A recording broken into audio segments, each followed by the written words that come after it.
Picnic, go take up your book. If you're from a Caribbean household, that phrase in some variation is very familiar to you. I'm Jamaican, so that's how my Jamaican mother would say. Picnic, go take up your book. Now, for many of us growing up in Caribbean households, or generally, wherever in the world you may be growing up, you may have had a parent, or maybe both parents, who used to send you to go and read. The context in which that usually happens, though, is to interrupt play or leisure.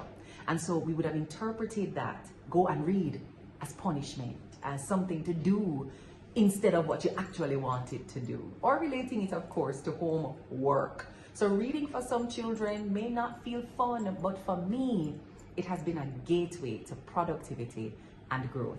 I'm Krystal Tomlinson, and if you're new to my page, this is a space that helps to support self-management. I'm the founder and lead strategist on the Success Farm, which is where we work with individuals and teams, whether in their personal lives or their productive lives, to manage themselves, self-management, managing your energy, your emotions, your resources, including your time and money, so your life can see you doing focused work and feel more fulfilling and purposeful. So in this video, I want to share with you the benefits of reading to support self-management and improved functioning in your work. So we've looked at the research. I am part of the research in terms of doing these practices, and I want to share with you some strategies to help you read more, even if your life feels overwhelming and especially busy and hard. Deep down, I think everybody wants to read more. Whenever you talk to people about the areas where they wish they could do a little bit more each year, it's reading. So many of us are not making the time to read. And here's what the science tells us about the value of reading. One research that was conducted in the United Kingdom at the University of Sussex actually looked at stress, and they measured stress based on the heart rate and the muscle tension. Yes, those are usually good indicators about whether or not you are anxious or tense or stressed. And what they found is that persons who went for a walk experienced a reduction in stress to 41%. Those who were listening to music experienced a reduction in stress of 62%. And those who were reading saw their stress levels drop by 68%. So of all the ways that people sought to de-stress, reading provided the best gateway for the brain and body to relax. So if you think you're too stressed out to read, that's usually an indication that you need to be pausing and making time to read so that you can de-stress. And part of the reason why it works so well is that reading of all those practices allows you to fully immerse yourself into something else. A story about someone else's life, poetry, a book around personal development and growth. You are able to remove your consciousness from whatever is bothering you and rest the brain a little bit by focusing on literature. Another study on reading, which was conducted by Yale University, followed persons over the age of 50 for 12 years, right? So it wasn't just a week or a couple of months. Followed persons over the age of 50 for 12 years. And what they found is that persons who were reading each day, 30 minutes for the day, lived 2 years longer. In fact, those who were reading more than 3.5 hours for the week were 23% less likely to die. And those who were reading, but reading less than 3.5 hours for the week, were 17% less likely to die. Reading extends your life expectancy. And maybe it is because you want to live longer so you can read, who knows? But the data and the science is telling us that reading is good for the brain, for the body, and for the extension of your life. And then another study is encouraging us to read, not just because we want to live longer or to de-stress, but so we can develop more empathy. Harvard University in 2013 conducted what I'm calling an empathy study. So they invited persons to volunteer to read. And they read two types of fiction books, literary fiction and popular fiction. Literary fiction is more along the lines of what we would have read in school, that opens the door for you to interpret, assess, and give your own perspective and lens to a story, versus popular fiction, which the story and the interpretation and the meaning is given to you in the reading. So two categories of fiction as well as non-fiction. And what they found is that persons who read literary fiction were better able to gauge emotions among other people. They call it the theory of the mind.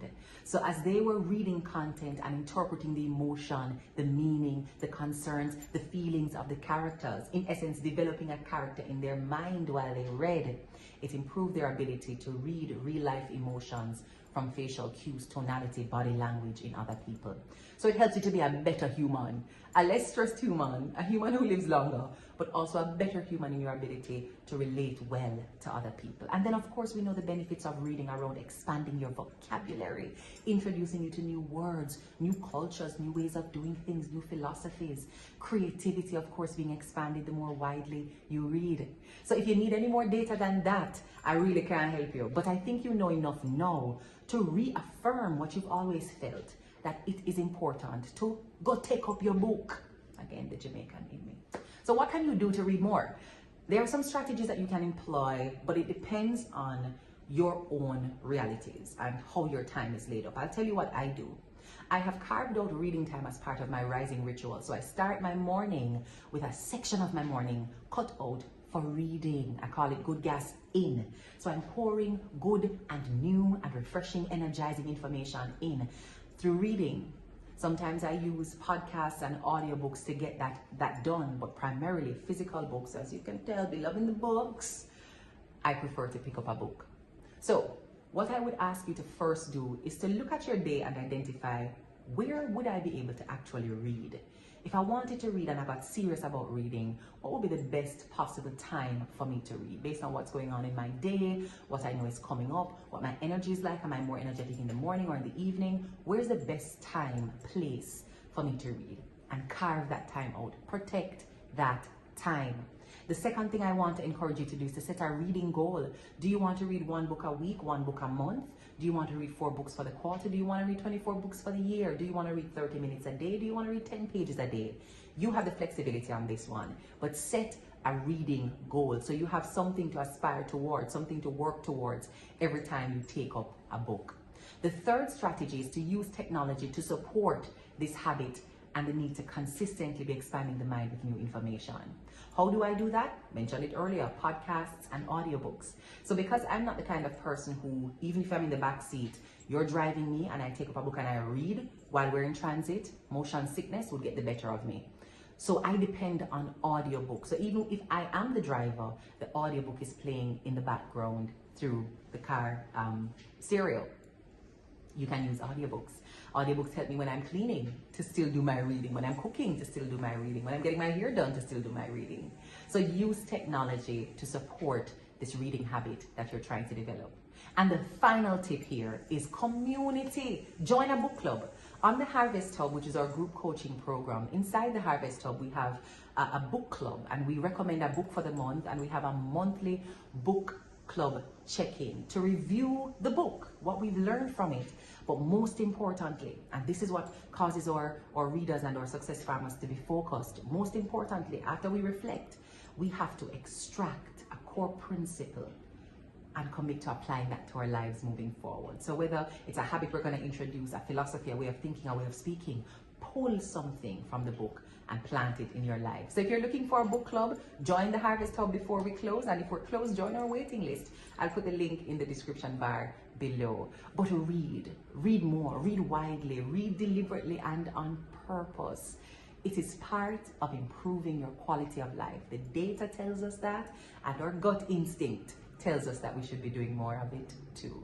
Thank you so much for watching this video. I hope it has been helpful for you. If you like the video, like the video. Drop a comment below and let me know what else you want me to share on. And if you are trying to start a book club, if you're looking to encourage somebody to read some more, send in this video. If you need more support, more resources, or would like to book me to come in and train your team, feel free to send me an email at thesuccessfarmja@gmail.com. I'm looking forward to serving you for all your seasons.